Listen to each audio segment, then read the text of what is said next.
हाँ नहीं, मेरा सवाल नहीं है, मेरा संजय राउत की चूंकि चर्चा चली थी तो संजय राउत एक ऐसे विवादित बयान देने वाले नेताओं की फेहरिस्त में सबसे ऊपर आकर के खड़े हो गए हैं, जो सिर्फ मुंबई और महाराष्ट्र में इम्पैक्ट नहीं छोड़ रहे हैं बल्कि पूरे देश में उनको घेरा जाता है उनके बयानों को लेकर। और दो बड़े बयान मैं यहाँ हाईलाइट करना चाहता हूँ जिसका पूरे देश के जनमानस पर उनकी संवेदना, उनकी भावनाओं पर असर पड़ा।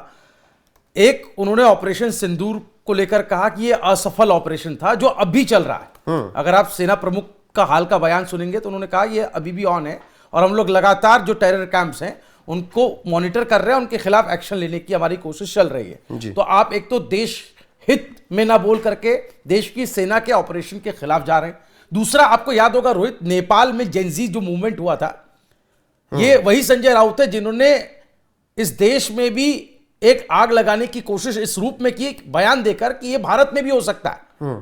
और बड़ी ही हैरानगी की बात है कि वो ये कह रहे हैं कि महात्मा गांधी वाला देश है इसलिए अभी तक लोग सब्र करके बैठे हुए हैं। तो वो क्या चाह रहे थे, अपने बयानों से आग लगाना चाह रहे थे क्या? तो ये जनता इस बात को अच्छे से जानती है। तो संजय राउत कैरेक्टर सिर्फ मुंबई महाराष्ट्र तक नहीं है, उसको आप पैन इंडिया में लोग, पूरे भारत में लोग किस रूप में ले रहे हैं ये जनता कॉमेंट करके बता सकती है। लेकिन मैं यहाँ पर ये पंकज जी से जरूर जानना चाहूंगा। पंकज जी, मुंबई जीतना महाराष्ट्र के लिए, महाराष्ट्र की राजनीतिक तकदीर राजनीतिक दलों की क्या होगी, महाराष्ट्र, पूरे महाराष्ट्र के संदर्भ में मैं समझना चाहता हूं, ये क्यों इतना जरूरी हो जाता है? उन लोगों के लिए बताएं जो मुंबई की राजनीति को उतना अच्छे से नहीं जानते हैं या जो मुंबई के बाहर के लोग हैं जो इस वक्त ये वीडियो देख रहे हैं।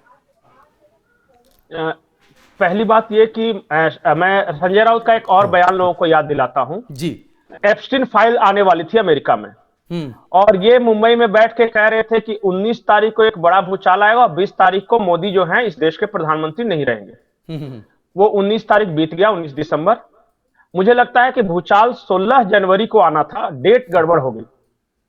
आज 16 जनवरी को एक भूचाल आएगा और पता चलेगा कि बीएमसी में कौन रहता है कौन नहीं रहता है।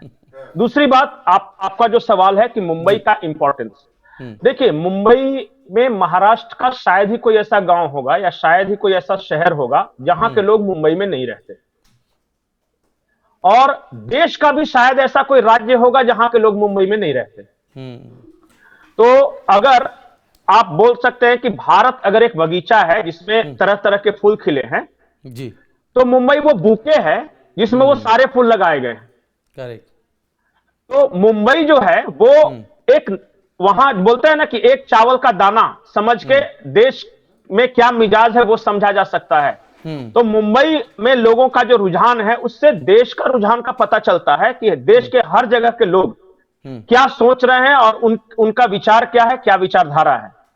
वो इंफ्रास्ट्रक्चर डेवलपमेंट, विदेश नीति, उसके बाद जो नए नए इनोवेशंस हो रहे हैं देश में, जो निवेश आ रहा है उसके साथ हैं, या फिर रीजनलिज्म, कम्युनलिज्म, कास्टिज्म, भाषा के नाम पे लड़ाई, इस तरह के नैरेटिव के साथ है।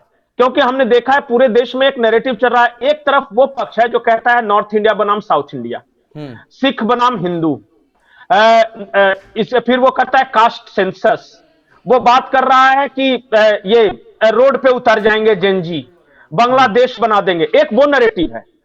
और दूसरा नैरेटिव यह है कि मां भारती को परम वैभव के शिखर पे ले जाना है। हम एआई सबसे बड़ा डाटा सेंटर बनाएंगे, हम सबसे बड़ा सेमीकंडक्टर हब बनाएंगे, हम डिफेंस एक्सपोर्ट करेंगे, स्वदेशी अपनाएंगे, आत्मनिर्भर भारत, ये सब चीजें चल रही है। तो इस देश के लोगों को भी, अब मुंबई में पढ़े लिखे लोग, वो दे आर वेल एक्सपोज, उनको सब कुछ पता है।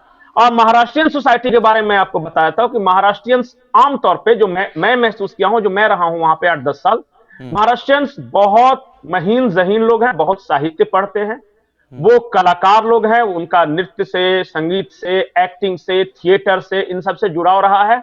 और वो बड़े पीस लविंग, बहुत ज्यादा आपको नॉइजी नहीं मिलेंगे। वो जहां होंगे, एक महाराष्ट्रियन होगा, उसका सभ्यता जो है आप खुद महसूस करेंगे, वो बहुत अच्छे से वेल बिहेव्ड आपको मिलेगा।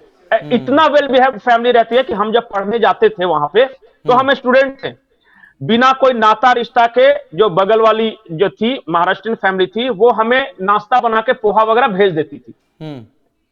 तो आपको लगता है कि वैसे महाराष्ट्र में, जिसको हम लोग महान राष्ट्र बोलते थे, वहां के लोग इस तरह के नैरेटिव को सपोर्ट करेंगे?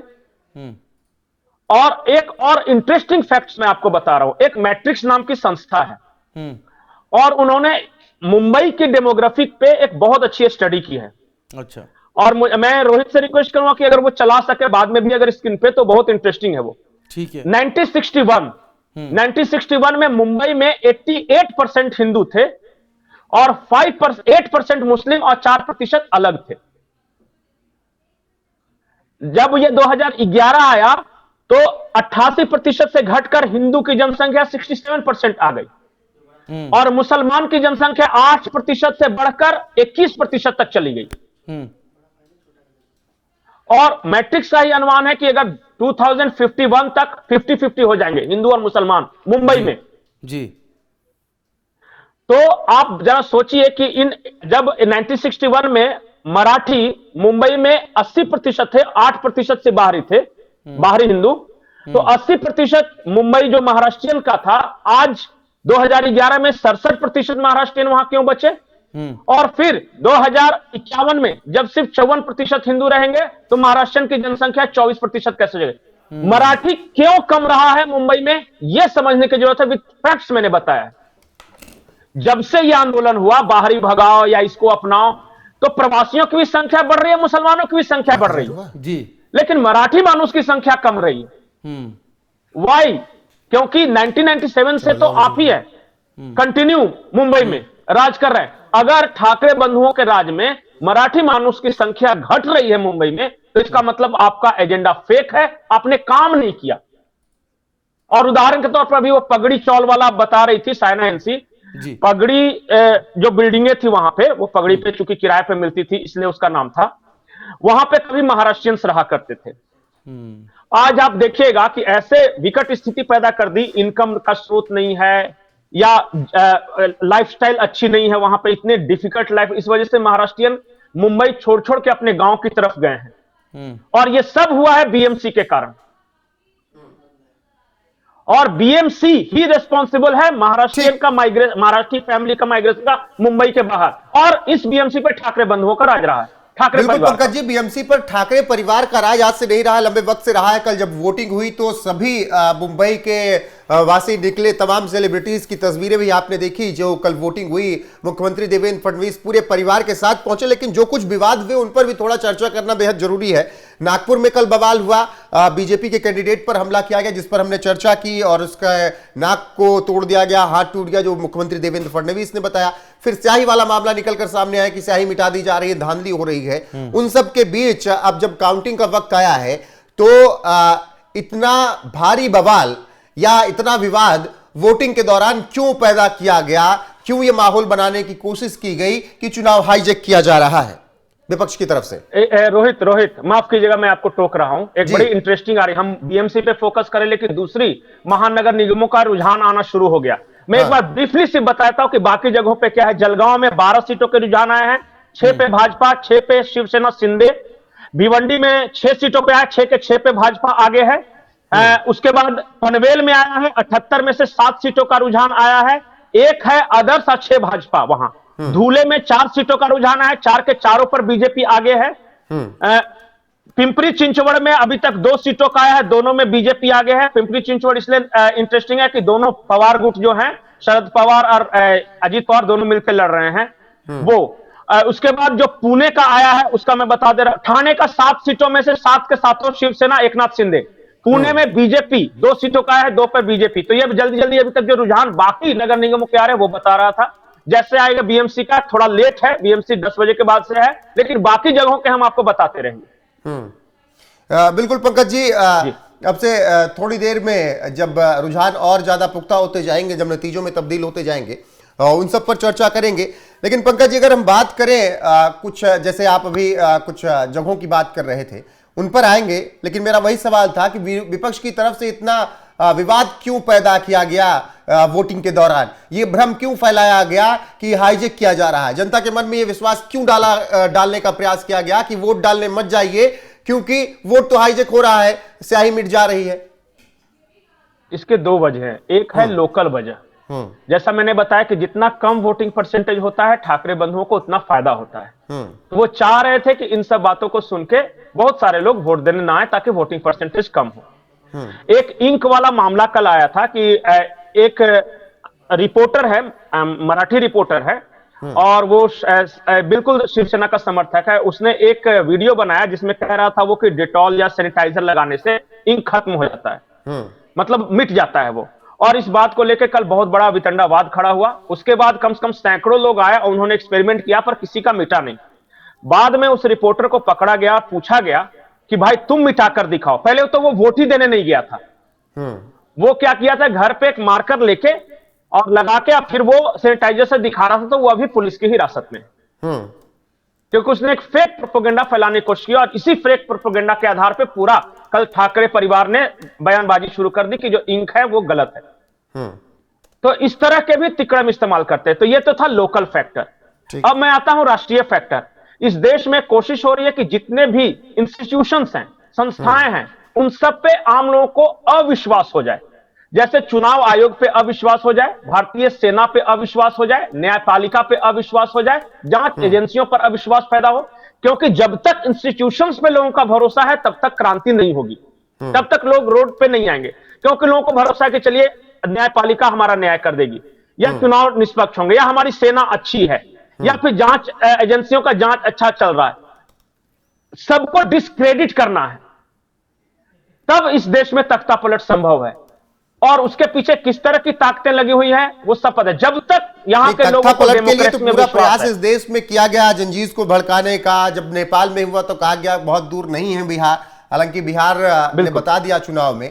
अब जब कुछ क्षेत्रों में पुणे की बात की गई कि वहां पर बीजेपी आगे चल रही है रुझानों में, तो ये जो फैक्टर नजर आ रहा है, क्या भुवन जी एक मुख्यमंत्री देवेंद्र फडणवीस की जो छवि बन गई है एक इंफ्रास्ट्रक्चर मैन की, कि भाई इंफ्रास्ट्रक्चर पर बहुत काम किया, दूसरा हिंदुत्व के लिए खुलकर बोलते हैं, क्या उस छवि के भी थोड़ा बहुत यहां पर झलक दिख रही है जो रुझानों में है या जो एग्जिट पोल में दिखा था? बिल्कुल। सबसे पहला जो आपका पहलू है सवाल का, इंफ्रास्ट्रक्चर, आप खुद अभी मुंबई से होकर के आए हैं और आपने खुद ज़मीनी जो है वो रिपोर्ट तैयार की, जो एनएमएफ न्यूज़ पर भी जाकर हमारे दर्शक देख सकते हैं। उसमें कई सारे जो प्रोजेक्ट्स हैं, हाउसिंग प्रोजेक्ट्स हैं, सिडको के जो प्रोजेक्ट्स हैं, आपने रोड स्ट्रक्चर भी दिखाया कि किस तरीके से हाईवे फ्लाईओवर्स वहाँ पर बने हैं, और सी लिंक भी आपने दिखाया। तो मुझे लगता है कि प्रत्यक्ष को प्रमाण की आवश्यकता नहीं है। जो बदला है इतने सालों में वो अब धीरे धीरे नजर आने लगा। लेकिन यहाँ पर मैं बीएमसी पर लौटूं, क्योंकि ये महानगर पालिका का चुनाव है और यहाँ पर जो लोकल मुद्दे हैं, सड़क के, पानी के, ड्रेनेज के, ये मुद्दे हमेशा से रहे हैं। जैसा कि पंकज जी ने शुरुआत में बात कही कि बीएमसी चुनाव इसीलिए सबसे ज्यादा नोटिस किया जाने वाला चुनाव है या चर्चा में आने वाला चुनाव है क्योंकि ये सबसे अमीर नगर निगम है, और लिहाजा अब इसकी तरफ लोगों की निगाहें इसलिए भी ज्यादा चली जाती हैं कि अगर अमीर है तो उसने क्या कुछ नजीर पेश की है, क्या एग्जाम्पल सेट किया है। लेकिन आप देखेंगे बीते 3 दशक से शिवसेना का भले ही राज रहा हो बीएमसी में, आज भी उन्हीं मुद्दों पर, उन्हीं मोर्चों पर मुंबई जूझ रही है। सबसे अमीर है, लेकिन हर बार बारिश होती है तो मुंबई डूब जाती है। सड़कों को लेकर के लगातार सवाल उठते रहे हैं, गड्ढों को लेकर सवाल उठते रहे हैं, जाम को लेकर, आप तो खुद वहां से होके आए, कोस्टल रोड बनी हुई है, फ्लाईओवर्स बने हुए हैं, लेकिन उसके बावजूद घंटों घंटों जाम में लोग फंसे रहते हैं। तो कुछ ऐसे लोकल मुद्दे हैं, मुझे लगता है उनकी तरफ जनता ने इस बार जरूर ध्यान दिया होगा। और एग्जिट पोल में जो हम एक तस्वीर अभी धुंधली सी देख रहे हैं वो धीरे धीरे साफ होना शुरू होगी, शायद वो उसी का रिफ्लेक्शन है। बिल्कुल उसी का रिफ्लेक्शन कहा जा रहा है। जो इंफ्रास्ट्रक्चर पर बात की या फिर जो मुख्यमंत्री देवेंद्र फडणवीस के कार्यकाल में काम हुए, 15 में जब आए, फिर बीच में जब हटे। जी पंकज जी। रोहित, जब हम मुंबई में रहा करते थे 2006 से लेके 2010 तक, हमारे लिए सबसे बड़ी समस्या थी लोकल ट्रेन। रोज ऑफिस पकड़ना, लटक के जाना, लोकल ट्रेन मिल जाना, समझिए उस पर चढ़ जाना अपने आप में एक जंग जीतने जैसा था। लटके हुए लोग जाते थे। उसी वक्त मुंबई मेट्रो बन रहा था जी। ये मैं अंधेरी ईस्ट की बात कर रहा हूं। मैं विले पार्ले में कोलीवाड़ा इलाका है वहां पे रहा करता था। अब मुंबई मेट्रो बन रहा था तो आदित्य ठाकरे उसका विरोध कर रहे हैं। अगर मुंबई में कोई भी इंफ्रास्ट्रक्चर का निर्माण हो रहा है, आप पूरा देखिए, उसके बारे में सिर्फ और सिर्फ निगेटिविटी। कहीं कहेंगे क्वालिटी अच्छी नहीं है, कहीं कहेंगे पर्यावरण का संतुलन बिगड़ जाएगा, कहीं कहेंगे कि फॉरेस्ट कॉलोनी काट रहे हैं। इवन बुलेट ट्रेन जो कि अहमदाबाद से मुंबई के बीच चलिए, उसका भी विरोध किया था इन लोगों ने। तो ये आप अरे छोड़िए, अभी जो मुंबई से पुणे जो एक्सप्रेसवे है उसका चौड़ीकरण की बात थी, उसको और मॉडर्न बनाना है। अब उसको लेके विरोध। अब बताइए, आप विकास के हर काम का विरोध करेंगे और जो संस्था आपके हाथ में है जैसे बीएमसी, वहां आपको एक पेश करना चाहिए था कि आपने क्या काम किया। तो वहां क्या है, सड़कों पे गड्ढे, कूड़े का जो निष्पादन है उसको लेके बहुत तरह की समस्या है, वाटर लॉगिंग। बरसात के दिनों में, हर बरसात में एक जगह है वहां मुलूड या किसी इस तरह करके, वहां एक लो लाइंग एरिया है, वहां रिपोर्टर पहले ही से खड़ा रहते हैं कि आज बरसात हुई तो हम दिखाएंगे कि वाटर लॉगिंग कैसा है। जो बात इतनी पता है, सार्वजनिक है, पंकज जी और मैं जोड़ना चाहता हूं, हम धारावी को नहीं भूल सकते हैं। जब मुंबई की बात आएगी तो धारावी सबसे ज्यादा हाईलाइट होगी। तो जो अर्बन डेवलपमेंट की बात हो रही है उसमें जो ये स्लम एरियाज हैं और जो ऐसे एरिया हैं जहां अंडर डेवलप्ड हैं, उनको आप कितना उनको स्केल अप कर पाए, उनको कितना आप उन्नति के रास्ते पर ला पाए, ये भी तो देखा जाएगा। अगर हम पीछे मुड़कर देखेंगे तो आप तो मुंबई में रहे हैं, थोड़ा उसके उस पक्ष के बारे में भी बताएं पंकज जी। एशिया की सबसे बड़ा स्लम है धारावी, और धारावी विकास प्राधिकरण एक था अलग से, और वो क्या है कि बेतरतीब बसा हुआ है। वो आपको पतली पतली गलियां, जो 90 के दशक में जो डॉन्स की मूवी बनती थी ना, माफियाज की, तो वो जो भागते हुए बहुत तरह की वो गलियां आपको दिखेंगी। अडानी ग्रुप को ये दिया गया धारावी के रीडेवलपमेंट के लिए, धारावी रीडेवलपमेंट प्लान बोलते हैं इसको। हैरानी की बात है कि जब धारावी रीडेवलपमेंट प्लान हुआ तो अडानी को सौंपा उद्धव ठाकरे की सरकार ने, क्यों बिडिंग हुआ था उसमें, 3-4 कंपनियों, जेवीजी थी, अडानी ठीक है पंकज जी, रोकता हूं, इस वक्त की बड़ी खबरें हैं, कुछ आपको बता देता हूं, बस आता हूं बहुत जल्द वापस। इस वक्त की बड़ी खबर आ रही है मुंबई से। मतगणना से पहले ही महायुति का दबदबा मुंबई में दिखता हुआ नजर आ रहा है। 66 नगर सेवक निर्विरोध चुने गए हैं। 66 में से 43 नगर सेवक बीजेपी के हैं जिन्हें निर्विरोध जीत मिली है। शिंदे गुट के 19 नगर सेवक निर्विरोध जीते हैं। तो पहले ही, नतीजों से पहले ही ये बड़ी खबर, बड़ी खुशखबरी महायुति के लिए कि मतगणना से पहले ही उनका दबदबा नजर आ रहा है। 66 नगर सेवक निर्विरोध चुने गए हैं और ऐसे में 66 में 43 बीजेपी के और 19 जो है वो शिंदे गुट के हैं। तो अभी तो मतगणना आगे होगी, लेकिन नगर सेवक पहले ही 66 पंकज जी जीत चुके हैं और ये एक बड़ी खुशखबरी है। फिर भी उद्धव ठाकरे के नेता अरविंद सावंत कह रहे हैं कि मराठी मानुस ही मेयर बनेगा और भगवा लहराएगा, वो भगवा होगा यूबीटी का। और ऐसे में क्या कहेंगे आप, जो खबर अभी आ रही है? दो बातें, मराठी मानुस बनेगा ये देवेंद्र फडणवीस ने भी कहा है। हिंदू बनेगा, मराठी हिंदू बनेगा। तुम्हारा मानुस मराठी, हमारा मानुस मराठी नहीं, क्या ये होगा क्या? नहीं, और बड़े एग्रेसिवली फडणवीस ने यह कहा था कि क्या हम मराठी नहीं है, क्या देवेंद्र फडणवीस मराठी नहीं है, एकनाथ शिंदे मराठी नहीं है, क्या राजीव सटम मराठी नहीं है, क्या आशीष शेलार मराठी नहीं है, क्या चंद्रकांत पाटिल मराठी नहीं है? अच्छा, महायुति में कौन ऐसा है जो मराठी नहीं है? तो क्या तो मैं कह रहा हूं, उद्धव के मानुस मराठी, फडणवीस के मानुस मराठी नहीं है क्या? यही बात हो जाती है ना कि हमारा हिंदू हिंदू और तुम्हारा हिंदू हिंदू नहीं। हाँ। दूसरा जो इंटरेस्टिंग बात मैं बता रहा हूं कि आंकड़े आ गए हैं चुनाव आयोग के कि कितना परसेंटेज मतदान हुआ है। हाँ। 52.9%। चुनाव आयोग ने ये आंकड़े दिए। हम वही 53 से 55 की हम भी बात कर रहे थे, तो 52.9%। अगर इस 53 के आसपास जो मतदान हुआ, अब अगर एग्जैक्ट नतीजे आपको परसेंटेज सामने दिख रहे हैं तो फिर क्या लग रहा है? अब मैं बताता हूं जो एग्जिट पोल करने वाले हैं वो क्या कह रहे थे। 52.9% मतदान हुआ है, इसका ध्यान रखें। उनका कहना था कि 55% से ऊपर हुआ तो 150 सीट से ऊपर जाएगा बीजेपी प्लस। अगर 53% तक हुआ, जैसे कि 53 से 55, तो 140 के आसपास सीटें आएगी। अगर 50% से नीचे आएगा तो क्लोज फाइट होगा, लेकिन ना क्लोज फाइट है, ना 50% से नीचे है, ना 53 से 55 है जहां इनको 140 आ रही है। तो इसका जो 52.9% के आसपास में 130 के आसपास सीटें आनी चाहिए, जो एग्जिट पोल के जो वो सेफोलॉजिस्ट जो बता रहे थे उसके अनुसार 130 के आसपास सीटें प्लस माइनस 2-3 हो सकती है, ये आना चाहिए।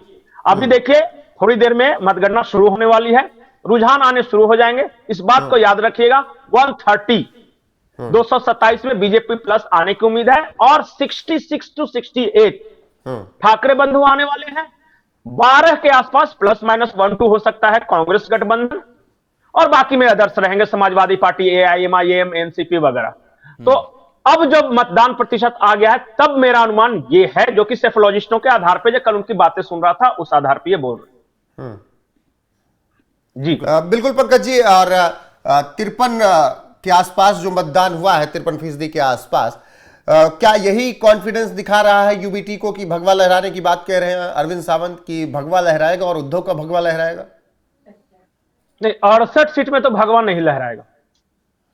भगवा लहराने के लिए 68 में कैसे भगवा लहराएगा, वो यूबीटी का भगवा नहीं होगा, यूबीटी का एकनाथ शिंदे का, और फडणवीस का भगवा होगा जो लहराएगा, आप बात कर रहे हैं। भुवन जी, वही बीएमसी को लेकर अब जी के पहले ही नतीजे अब से थोड़ी देर में आने शुरू होंगे, लेकिन नगर सेवक ही पहले 66 जीत गए, वो भी निर्विरोध जीत गए हैं, तो ये तो एक बड़ी बढ़त वैसे ही नजर आ रही है। कहां अब महागठबंधन कहां टिकता हुआ नजर आ रहा है? बिल्कुल, और हमने तो पहले ही कहा था, और हम लोग एग्जिट पोल पर भी लगातार आपने कल चर्चा की है, बाकायदा पंकज जी के साथ ही आपने डिस्कशन किया है, और अभी कुछ वैसी ही सूरत बन रही है। लेकिन मैं वोटिंग परसेंटेज पर आऊंगा। देखिए, शहर का ये निकाय चुनाव, नगर निगम का चुनाव है, शहरी वोटर हैं, शहरी मतदाता हैं, लेकिन 53% पर इतना ही, तो मैं इसको थोड़ा सा मान रहा हूं कि लोगों में जो एक उदासीनता है वो क्यों पैदा हुई, इसको हमें समझना होगा, हमें वोटर्स पर बात करनी होगी, क्योंकि इस वक्त जो हमें देख रहे हैं वो वोटर्स ही देख रहे हैं। तो मैं पंकज जी से सवाल लेकर के पंकज जी के पास चलता हूं। पंकज जी, थोड़ा सा बताएं 53% मतदान का मतलब क्या होता है, और जो 47% बाकी का है, इतनी ज्यादा उदासीनता क्यों घर कर गई है, और शहरी मतदाता ही अगर इतना उदासीन रहेगा तो फिर कैसे लोकतंत्र में हम इसकी बात करेंगे कि सभी लोगों की राय